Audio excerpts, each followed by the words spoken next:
पुणे शहरात देखील रस्त्यांची दुरवस्था कायम आहे आणि अनेक ठिकाणी मोठे खड्डे आणि ओबड-धोबड रस्ते आहेत, त्यामुळे वाहन चालकांना मोठा त्रास सहन करावा लागतोय।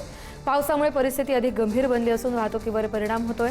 स्थानिक नागरिक आणि वाहन चालकांनी प्रशासनाविरोधात नाराजी व्यक्त करत तातडीने रस्त्यांची दुरुस्ती करण्याची मागणी केली आहे। काही रस्त्यांवर आपण आज फिरणार आहोत आणि या सगळ्या प्रवासाच्या दरम्यान दुचाकी चालकांना, चारचाकी चालकांना कशा पद्धतीने त्रास होतो हे आपण जाणून घेणार आहोत। सध्या मी माझ्या गाडीचं जे किलोमीटरचं रीडिंग असतं ते 00 केलेलं आहे। अगदी आपण 100-150 मीटरचा प्रवास करूयात आणि आपण या सगळ्या प्रवासाच्या दरम्यान कशा पद्धतीने रस्त्यांची अवस्था आहे हे आपण दाखवण्याचा आपला हा प्रयत्न असणार आहे। तर आता नवी पेठ परिसरामध्ये सध्या मी आहे आणि नवी पेठ परिसरातून आपण या सगळ्या भागांमधून जेव्हा चालत पुढे जाऊ गाडी चालवत तेव्हा कशा पद्धतीचा अनुभव आपल्याला येणार आहे हे आपण बघू।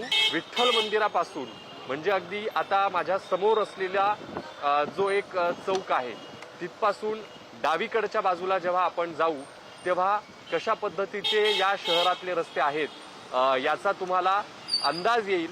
अगदी प्रचंड रस्त्यांवरती खड्डे काही ठिकाणी जाणवतील, दिसतील, तर दुसरीकडे हे अशा पद्धतीनं केलेलं सगळं पॅचवर्क आहे।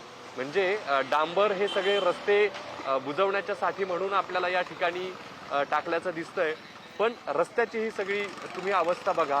ही सगळी रस्त्याची अवस्था जेव्हा तुम्ही बघाल तेव्हा तुम्हाला लक्षात येईल की किती असमतोल हा सगळा रस्ता आहे। म्हणजे इथे हा एक जर आपण पॅच बघितला तर तो किती वाईट आहे। समोर म्हणजे जागोजागी तशा पद्धतीचे खड्डे, ड्रेनेजच्या अवतीभोवती बुजवायचे म्हणून खड्डे कसे बुजवले गेलेत त्याची ही सगळी दृश्य आहेत। प्रचंड मोठ्या प्रमाणात पडलेले खड्डे आणि हे खड्डे बुजवायचे म्हणून थातूरमातूर केलेले हे काम पुणेकरांच्या माथी मारलं गेलंय। या सगळ्या अशा खराब रस्त्यांचा अनुभव आणखी किती वर्ष पुणेकरांना घ्यावा लागणार आहे हे न उलगडणारं कोड आहे।